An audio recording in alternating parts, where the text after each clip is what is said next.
So today I'm going to talk about phonetics and phonology. In order to produce sound, humans use various body parts, including the lips, tongue, teeth, pharynx, and lungs. Phonetics is the term for the description and classifications of speech sound, particularly how sound is produced, transmitted, and received. A phoneme is the smallest unit in the sound system of a language. For example, the T sound in the word top. Various phonetics alphabet have been developed to represent the speech sound in writing through the use of symbols.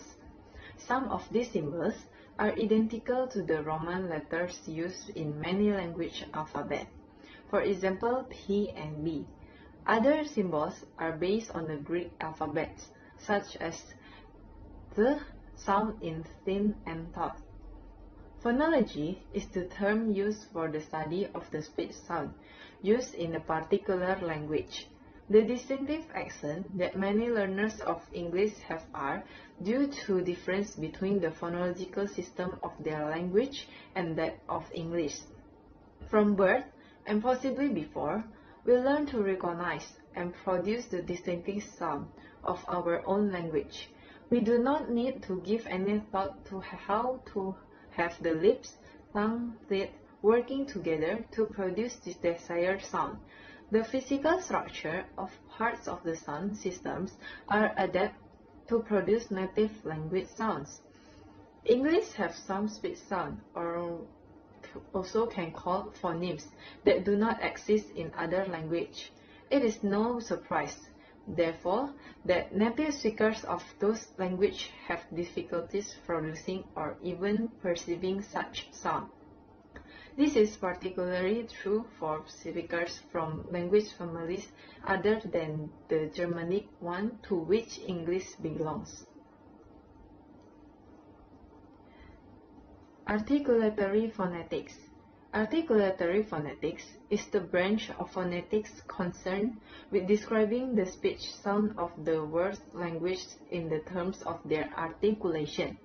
That is, the movement and or position of the vocal organs, or also we can call articulators. The most influential system of articulatory description and transcription of speech sounds has been that of the International Phonetic Association, IPA, which aimed to provide a phonetic symbol for every phoneme for every language. In the IPA traditions, speech is characterized as a sequence of separate speech segments, consonants, and vowels, and each sound is defined as a combination of articulatory phonetics properties. Several laboratory techniques are used to obtain knowledge about the articulation of speech sound, which in turn is used in modeling of speech production itself and of articulation acoustic relation. Next one is acoustic phonetics. Acoustic phonetics is the study of the physical properties of speech and aims to analyze sound wave signal that occur without speech through varying frequencies, amplitudes, and duration. One way we can analyze the acoustic properties of speech sound is through looking at a waveform. Pressure change can be plotted on a waveform, which highlight the air particles being compressed and raised, creating sound waves that spread outwards. A turning fork being struck can provide an example of the pressure fluctuation in the air and how the air particles oscillate or move in one direction rhythmically when we perceive sounds.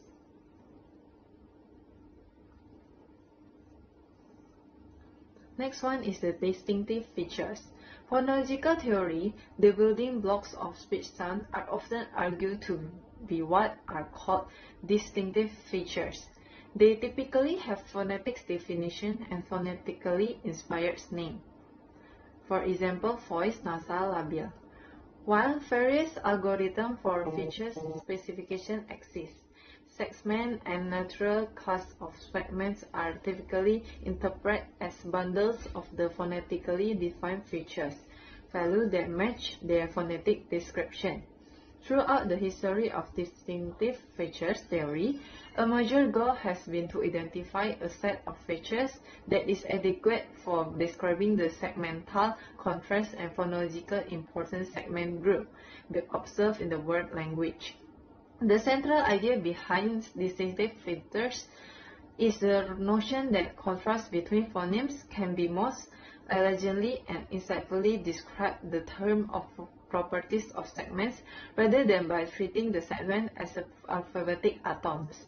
For example, if one identifies phrasing as a distinctive feature, then it is possible to say not only that a language contrasts the phonemes P, B, T, and D, but also the contrast between P and B is in some sense the same as, or at least parallel to the contrast between T and D.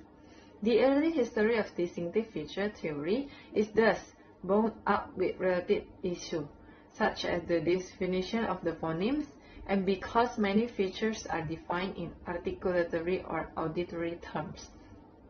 The relation between phonology and phonetics. Although many of the properties encoded by features had already been discussed in early work in phonetics.